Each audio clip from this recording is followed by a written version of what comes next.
नमस्कार सर। नमस्कार। सर ऐसा है कि अभी 3 दिसंबर दिव्यांग दिवस जो था वो तो गुजर गई और उस पर आपने कहा था कि मैं दिव्यांग दिवस को नहीं मनाऊंगा। हम्म। उसके स्थान पर मैं दिव्यांग के लिए हित में एक ऐसा कार्य करेंगे जो दिव्यांग को फायदा पहुंचेगा। हम्म। आपने ये भी कहा था कि दिव्यांगों के कानूनों में हम संशोधन करने का कार्य करने की कोशिश करूंगा। हम्म।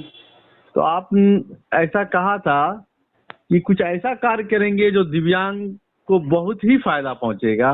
तो आपने क्या कार्य किया, ये हमारे दिव्यांग समाज जानना चाहेंगे और इससे फायदा उठा सकेंगे।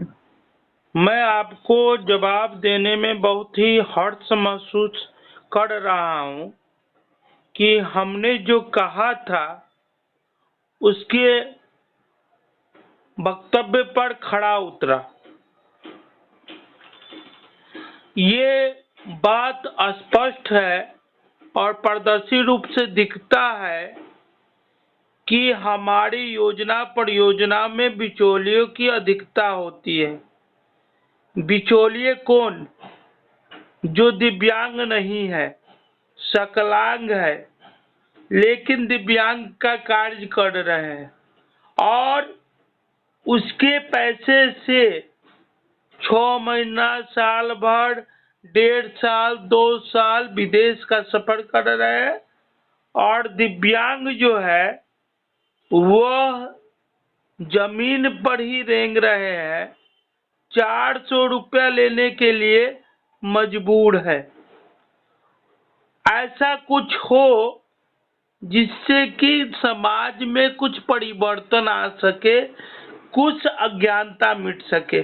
हमने ऐसा वचन दिया था और हम ये प्रोग्राम पर विश्वास नहीं रखते हैं, क्योंकि दिव्यांग होने के बाद कोई प्रोग्राम करना उचित नहीं है, जबकि निरंतर कार्य करना है, निरंतर अपने समाज को आगे बढ़ाना है। तो सबसे बड़ा विश्राप है कि हम किसी की योजना में घुसते नहीं है, लेकिन हमारी योजना में एक सकलांग व्यक्ति आकर हमारे सारी योजनाओं को खाता है, सब चीज करता है और हम लोग देखते रह जाते हैं और उन्हें सही मायने में कहा जाता है तो दलाल कहा जाता है। तो उस दलाली प्रथा को दिव्यांग अधिकार अधिनियम और समान व्यक्ति से अलग कर देना। अब किसी भी दिव्यांग को कष्ट होगा तो वो कहाँ जाएगा? कोर्ट में जाएगा। तो कोर्ट में एक कानून था 1961 ए के तहत 1 में, जिसमें यह कहा जाता था कि ये दलाली प्रथा थी कि किसी एडवोकेट को कोई दलाल, कोई मुवक्किल को ला के दिया, चाहे कोई सबूत दिया, कोई प्रमाण दिया, कुछ दिया, तब जाकर वो उस केस को लेता था और उस दिव्यांग व्यक्ति को दुगुना पैसा देना पड़ता था। चाहे वो कोई भी कोर्ट हो, उसमें उसको दुगुना पैसा देना पड़ता था और एक तरफ वकील को भी पैसा देना पड़ता था, एक तरफ वो दलाल को भी पैसा देना पड़ता था और बर्डन बहुत पड़ता था। भाग दौड़ इतनी होती थी कि दिव्यांग एकदम हाय तौबा मचाया हुआ था और हाय तौबा मचा हुआ था दिव्यांग समाज में, और इसका निदान की बात नहीं हो रही थी। तो इस पर प्रमुखता से बात रखते हुए कि दिव्यांग योजनाओं में या सामान्य कोर्ट की परियोजनाओं में, जब कोर्ट में वकील है, जज है, तो इस बिचौलियों का क्या काम, जो खुद दिव्यांग नहीं है। और कोई दिव्यांग अगर थका हार आता है, उससे कुछ पूछता है तो वकील से अलग पैसा लेता है और दिव्यांग से अलग पैसा लेता है, या ये घटना समान व्यक्ति पर भी घट सकता है। तो इस कानून में संशोधन होना चाहिए। और निश्चित तौर से हम 4 तारीख को दिल्ली में मौजूद थे। और उसी कोर्ट परिषद में मौजूद थे। ये केस पहले से दे रखा था, 4 तारीख से पहले दे रखा था और इस कानून में बदलाव हुआ। राज्यसभा में आपको पता है कि पहले ही इस कानून में बदलाव हुआ था और 3 अगस्त को इसमें संशोधन का प्रस्ताव आया। लेकिन लोकसभा में, क्योंकि अंतर्राष्ट्रीय दिव्यांग दिवस 3 दिसंबर को था और संडे पड़ रहा था, इसीलिए इस कानून में बदलाव हुआ 4 दिसंबर को और इस दलाली प्रथा को पूर्णतः समाप्त करने की बात कही गई। यही नहीं, केंद्र सरकार ने यह 1446 जो उपनिवेश, जो अंग्रेजों के शासनकाल से जो कानून बना आ रहा था, जिसमें ये भी था, जिसका नंबर है 1446, उसमें परिवर्तन किया और लोकसभा में यह 4 दिसंबर 2023 को यह पारित हो गया। इसे मंजूर करने का मसौदा तैयार हो गया और इसे मंजूरी मिल गई कि इस नियम में परिवर्तन होगा।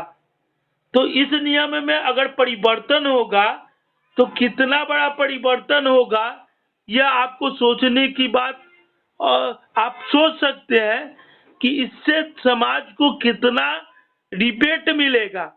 साथ ही साथ भारतीय विभाज्य परिषद जो है, या लीगली एडवोकेट एक्ट 1879 को भी निरस्त कर दिया गया और 1879 और 2061 में भी संशोधन किया गया। साथ ही साथ 1879 के धारा 36 एडवोकेट एक्ट, उसमें भी परिवर्तन किया गया और दलाली प्रथा जो है उसको पूर्णतः समाप्त करने की बात कही गई।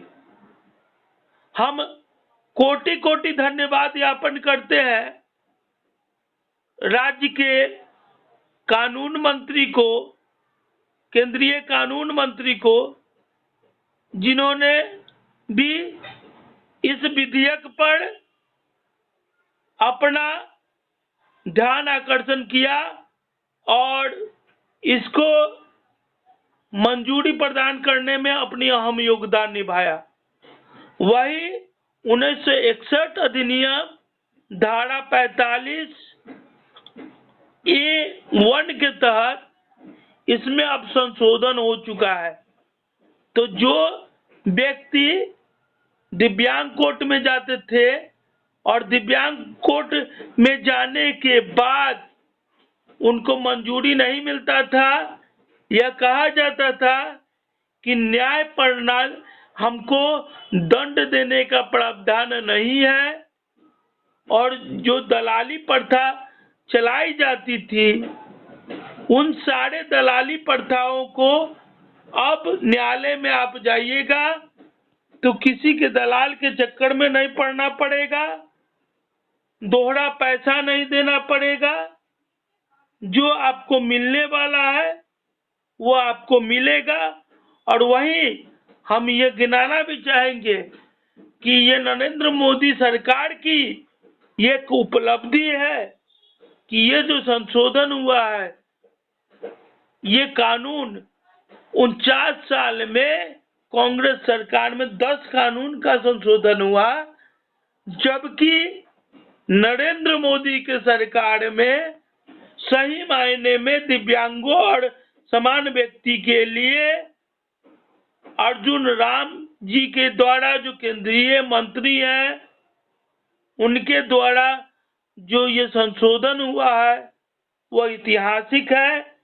और कहीं न कहीं मैं एक कोना को साफ कर चुका हूं। अगर हमारा कानून है जिसमें हमारे अधिकारों की रक्षा होती है, तो उसमें दिव्यांग व्यक्ति स्वयं से अपने अधिकारों की रक्षा करे, ये पहले से चीख चीख के 1961 एक्ट कहता है कि अपना वकील स्वयं बनिए। वही 1961 एक्ट में यह संशोधन किया गया कि कोई दिव्यांग व्यक्ति है तो वो डायरेक्ट एडवोकेट से अपना कंसल्ट करेगा। बीच में जो ये दलाली प्रथा है इसको पूर्णतः समाप्त कर दिया जाएगा और दलाली करते हुए कोई व्यक्ति, सामान्य व्यक्ति अगर पकड़े जाते हैं, चाहे वो सामान्य व्यक्ति का ही केस क्यों ना हो, तो उन्हें दंडित किया जाएगा और उसमें 3 महीने का सजा भी दिया जाएगा, कैद भी किया जाएगा और उसके साथ साथ उनको जो 15 दिन का जो जुर्माना, 500 का जुर्माना भी देना पड़ सकता है। तो ये एक ऐतिहासिक कदम है। हम शुरू से देखते आ रहे हैं कि हमारी परियोजना में सकलांग व्यक्ति घुसकर उसमें कमीशन खाते हैं और हम पर यह आरोप लगा है कि हमने कई वकील को दलाल तक बोल डाला है। तो उस समय हम पर छिटाकसी हुआ था कि आप एडवोकेट को दलाल बोलते हैं, आप पर भी अनुशंसात्मक कार्रवाई होगी। हमने कहा था उस समय कि हम पर अनुशंसात्मक कार्रवाई कर दो, लेकिन ये जो कुरीति है कि एडवोकेट दलाल के चक्कर में पड़कर किसी दिव्यांग का केस खाते हैं और दोनों तरफ दिव्यांग को पैसा देना पड़ता है, इसे मैं समाप्त करके रहूंगा और निश्चित तौर से यह समाप्त हो चुका है। मैं एक बार फिर से कोटि कोटि धन्यवाद ज्ञापन करता हूं नरेंद्र मोदी को और नरेंद्र मोदी सरकार को, जिन्होंने हमारे इस वक्तव्य का पालन किया और थोड़ी मात्रा में दिव्यांग को दलाली प्रथा से मुक्ति दिलाने का एक छोटा सा प्रयास किया।